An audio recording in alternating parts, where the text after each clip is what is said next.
Yeah, it's live already. One thing to bear in mind is uh, when you hit live in here for YouTube, it's gonna go directly live. So now it's live. But on Facebook and Instagram, by the way, Facebook and Instagram is gonna have the same thing. So, but on Facebook, you're gonna need to hit live before it's gonna be live. So I'm gonna click live, but before I do that, I'm gonna put a title here, sample, and then description, sample. Uh, just hit live.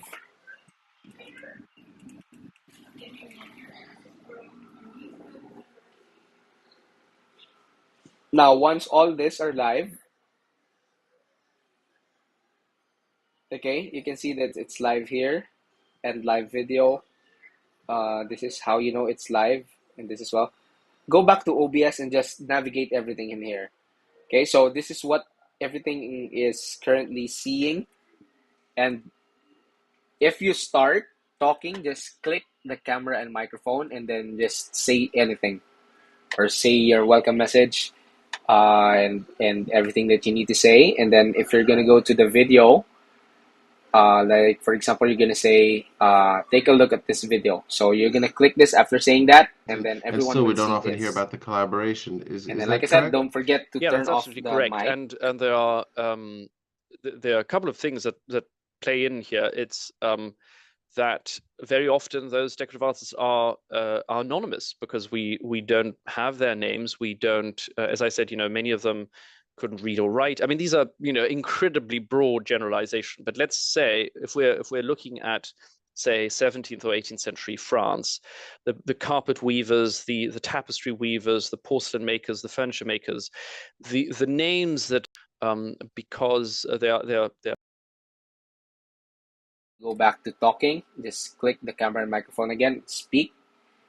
And then make sure that this is unmuted, like I said earlier. And then we're gonna, if you need to proceed to the video too, just hit video two. Then it's gonna play, and then you can have a lot of scenes here, as much as you can, as much as you want.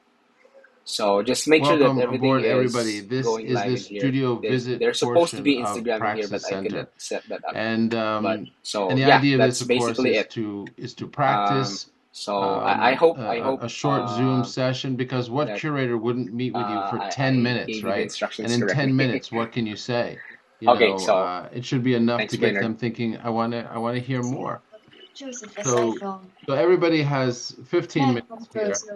Um, and and you'll get feedback so we can see how things are working. And this is also recorded so you can watch it afterwards. So to begin with, Linda, you're Yeah, you're first.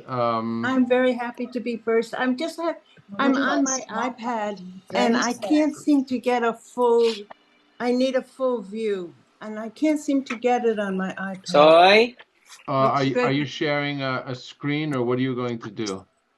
I'm going to take you on a walk around my studio and I Okay. wanted to be able to see Sorry about what I'm doing, and all I get is a little thumbnail of myself on here for some reason. Battery 100%. Let's see. I'm going to mute a few other people here. You can feel free to unmute yourself if you want to talk, but I'm hearing some other people coming through. Well, Video. we get a full screen of you right now, Oh, Linda. you do? Well, it's going to be hard for me to. Can you flip the camera? Or active speaker view? That's perfect. I don't have a speaker view on my iPad for some reason. No, I mean, can you just flip the camera? You just flipped the camera and it worked for a minute. Yeah, that's perfect. Well, it's perfect for you. I have an iPad and I'm looking at active speaker view. Yeah, where do There's you find gallery it? view and there's active speaker view right below it, and I'm on an iPad. Where did you find that? You know where gallery view is with all the little dots? I know usually it's right there. there. Active speaker also. It's usually right there, and all of a sudden meeting settings. Meeting said, "Oh, touch up my appearance, show But it's non-verbal." looking good right now. We can tell you if it's off or something if you want to begin taking us around. Well, I wanted to, but it's going to be hard for me to see. I was hoping that I would see what I'm doing. Yeah, so you can keep messing with it if you want. Well, I can see it. It's just a little thumbnail. Okay, so so where are we and what are you showing us? All right, I'm going to take you from the very beginning, Diana. So when you walk, my studio is in my condo, which is in the middle of a wildlife preserve in Southwest Florida. And the whole condo is turned over to my artwork. So when you come in, there's my printer and my computer and some artwork that has been, geez.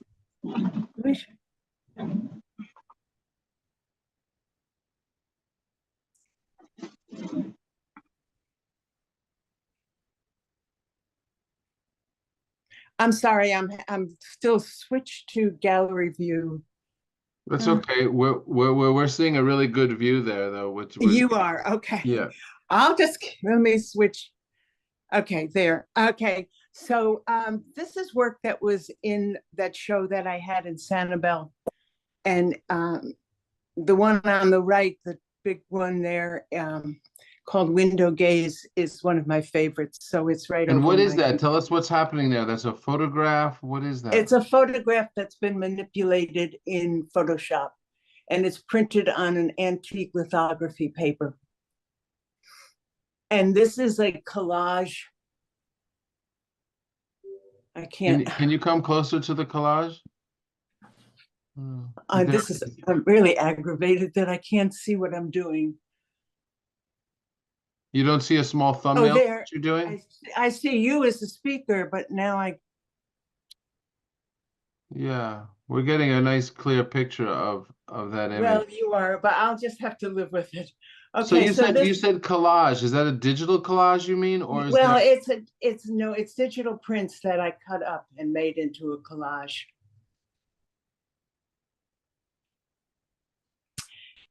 And this is a print that is printed on the same paper as the antique lithography paper. So since my living room is a studio, this is my living room. It's a spare bedroom. And over here are 3 pieces that are printed on metallic animal paper. Can you see that okay? Yeah, it could be better, but metallic paper that has a reflective surface? Yeah, Hahnemuhle makes a really beautiful one.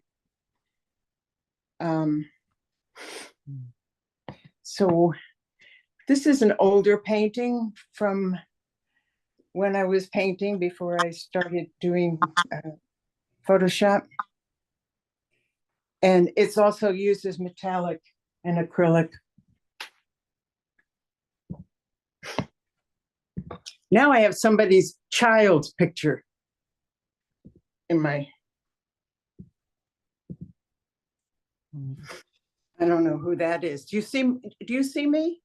Yeah, we see just a view of your studio. We're looking down the hallway and it's green painting, and now we're seeing a glass framed work. All right, so I'm looking at it in a little thumbnail. So this is one of my paintings, and it uses acrylic, a metallic acrylic, and the darker green is oil paint. Can you come closer to that? That looks like it has a very, very flat surface, right? Yeah, it does. And this was from a while ago, from before you started doing photography? Yeah, I'd forget the dates, but it's around 2010, 2008, maybe. Somewhere around there. I'm just going to take you for a walk around. These works are all, oh, by the way, this work has been hung because of, I'm having an interview with this filmmaker from Miami is coming over to make the film. And the film is artists and the relationship to plants. So I am hanging this show for his visit, and he's going to make a film. And so I took out all the ones that are plant related, which they are anyway, most of my work. So well, the place looks great. Yeah, it looks really clean, looks ready for a, you know. These are the ones that he saw that were hanging in the Botanical Garden exhibit, and he saw them, and then he contacted me over the summer. I mentioned it to you, Brainard. They were when I was in Santa Fe, that I had gotten this letter from him asking me if he could make a film. So I got back and I contacted him, and he's on his way over next week to make a short film that I'll be able to use on my website, which is terrific. Yeah, the place looks great. So this is, these are all digital prints. This one here uses Procreate, and they're all printed on either the antique lithography paper or on a Hahnemühle paper.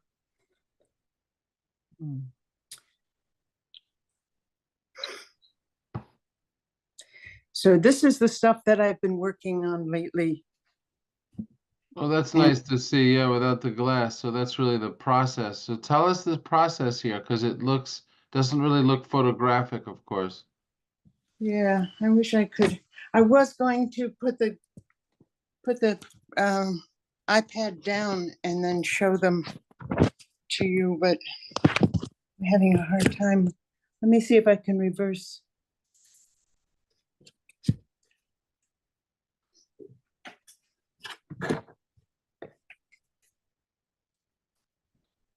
I don't know which way is the best way to.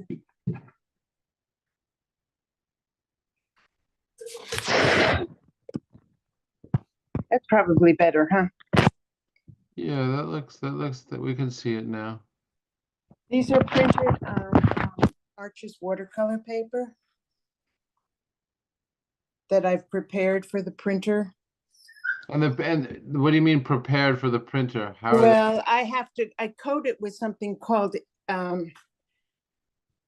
Ink Aid, or there's one made by, oops. There's one made by Golden. Oh. And it's a digital ground. It prepares the surface to accept the digital ground, the digital ink. Oops. Now I don't see me at all. Yeah, now we see the studio. And so show us the, yeah. So these are the ones that I've recently been doing, and I've sold a few of them. So I have reprinted these two, and actually these four are in a gallery in Santa Fe. Linda, how do you print them? Is that a press, or how's that done? Well, on the big Epson printer that I have, which I'm able to put anything thinner than a nickel, and I can put in metal or whatever I want. It doesn't have to be. Usually printers are have a roll, it goes through, and then it it's hard. I'm using my hand, you can't see it. Can you come even closer to that work too, so we can see that Michael's asking? Well, this one here, yeah. So they're printed. Can you see the texture of the paper? They look luscious. Pardon? They look luscious. Luscious. Is that what you said? Yes, beautiful color. Yeah. Thank you. So also the preparation, the chemical that I use to prepare the paper to accept the ink is water soluble. So if I make a mistake, I can run some water on it and wash the whole thing away. So I was doing that, and then I saw it. I was like, oh, I like the effect that it had. So I have been doing that. Yesterday, I did one that I haven't finished yet.